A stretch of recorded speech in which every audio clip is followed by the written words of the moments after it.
Assalamualaikum, selamat pagi. Anda bersama saya Ira Shina Irham di Warta Berita Pagi ini bersamaan 1 Jun 2022 di Sabah Hits Online TV. Kita teruskan ke tajuk utama.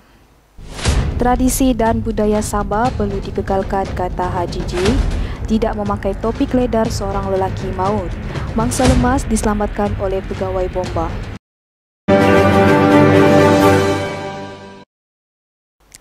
Persatuan Kebudayaan Kadazan Dusun KDCA diberikan peruntukan khas sebanyak 3.5 juta daripada kerajaan negeri bagi projek pembesaran dewan, gerai makan dan kerja-kerja yang berkaitan. Dalam usaha ini sangat mengambil kira kepentingan pemeliharaan dan pemeliharaan alam sekitar serta kerajaan negeri memperuntukkan sejumlah 227.4 juta kepada sektor pelancongan di negeri ini dalam Belanjawan Sabah 2022. Yang amat berhormat Ketua Menteri Sabah Datuk Seri Panglima Haji G. Haji Nur telah meluluskan dan mengumumkan peruntukan khas ini semasa merasmikan majlis pembukaan sambutan perayaan Pesta Keamatan Peringkat Negeri Sabah 2022 di Dewan Hongkot Keesaan KDCA. Pada baru-baru ini difahamkan inisiatif ini adalah sebahagian daripada usaha untuk memastikan setiap komponen dalam mewujudkan kelestarian hijau akan dapat diberikan perhatian yang sewajarnya. Pemimpin Sabah perlu belajar dari kesilapan lampau yang mengakibatkan negeri itu terlalu bergantung kepada kuasa luar dan tangan-tangan gaib. Serta pemimpin Sabah sepatutnya mampu menguruskan negeri mereka sendiri tanpa mengharapkan dari kuasa luar. Timbalan Pengerusi Gabungan Rakyat Sabah, GRS Datuk Seri Panglima Dr. Jeffrey G. Ketingan berkata, pihak mereka tidak mahu lagi masa hadapan mereka ditentukan oleh kuasa luar dan pihaknya akan mampu berdikari serta mampu menguruskan kepentingan hak Sabah. Hal ini telah disampaikan semasa sempena Majlis Pelancaran GRS di Pusat Konvensyen Antarabangsa Sabah.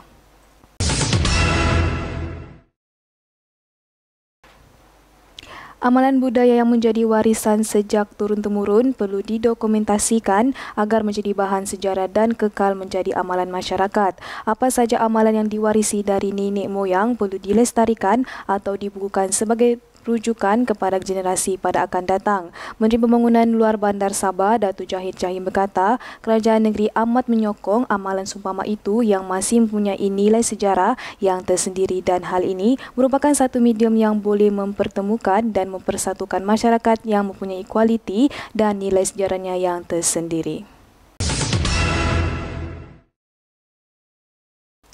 Kerajaan negeri terus komited untuk menyokong usaha dan inisiatif setiap daerah bagi mengetengahkan keunikan budaya serta tradisi masyarakat di tempat masing-masing seperti Legeta Lepa. Rakyat Sabah bertua kerana mempunyai kepelbagaian bangsa dan budaya yang sudah pasti, kepelbagaian budaya dan tradisi masyarakat di Sabah akan menjadi daya tarikan pelancong ke negeri ini. Yang amat berhormat Ketua Menteri Sabah Datuk Seri Panglima Haji G. Haji Nur berkata penganjuran program seperti ini adalah platform terbaik kepada rakyat khususnya masyarakat Bajau di daerah Semporna untuk mengetengahkan kebudayaan tradisi mereka kepada pengunjung. Selain kekayaan dan keindahan biodiversity, Pesta Reggae Lepa ini merupakan satu khazanah yang perlu terus dimartabatkan khususnya untuk generasi muda. Tamannya beliau amat yakin penganjuran Pesta Reggae Lepa ini akan terus menjadikan daerah Semporna sebagai antara destinasi pelancongan dan seni budaya yang terkemuka bukan saja di negeri dan rantau ini tetapi juga di peringkat antarabangsa. Kembali selepas ini. Hai kepada yang berbakat di luar sana, kami di Sabah Hits kini sedang mencari seorang penyampai berita yang fasih berbahasa Melayu, berminat dalam bidang kewartawanan.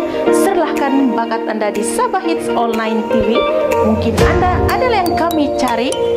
Untuk maklumat lanjut, boleh menghubungi kami terus ke nombor yang tertera. Jangan malu, jangan segan, tunjukkan bakat sebenar anda. Saya Rabi Kalibau, Sabah Hits Online TV. 994 juta telah dirampas, masih peluang bagi nilai penyelesaian isu kedatangan tanpa izin. Kali-kali demikian mengambil. Bertemu kembali.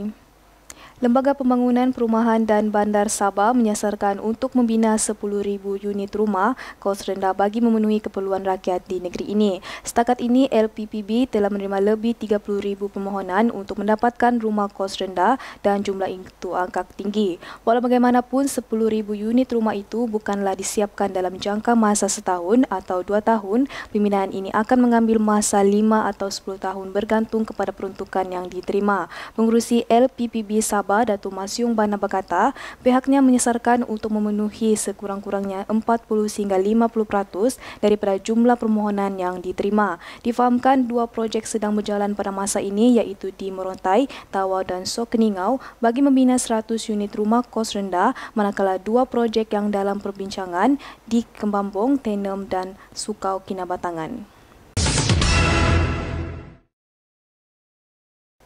Seorang lelaki yang menunggang motosikal tanpa memakai topi keledar maut selepas bertumbung dengan sebuah kenderaan di Jalan Bingkor Bypass, berhampiran Kampung Sasai Bingkor di sini pada kemarin. Dalam kejadian pada jam 7.30 malam itu, mangsa berusia 24 tahun yang menunggang motosikal seorang diri disahkan meninggal dunia ketika menerima rawatan di unit kecemasan Hospital Keningau. Ketua Polis Daerah Keningau, Deputi Superintenden Nur Farida Kasim berkata, sesataan awal mangsa yang menunggang motosikal jenis Morinas Kris bergerak dari arah Kampung Singgamata menuju ke Pekan Keningau. Katanya sebaik saja sampai di lokasi kejadian, mangsa dipercayai gagal mengawal motosikal yang ditunggang lalu memasuki laluan kenderaan Pro 2 Viva dan kemudiannya bertembung. Sesataan awal masih diteruskan mengikuti Seksyen 41-1 Akta Pengangkutan Jalan APJ 1987.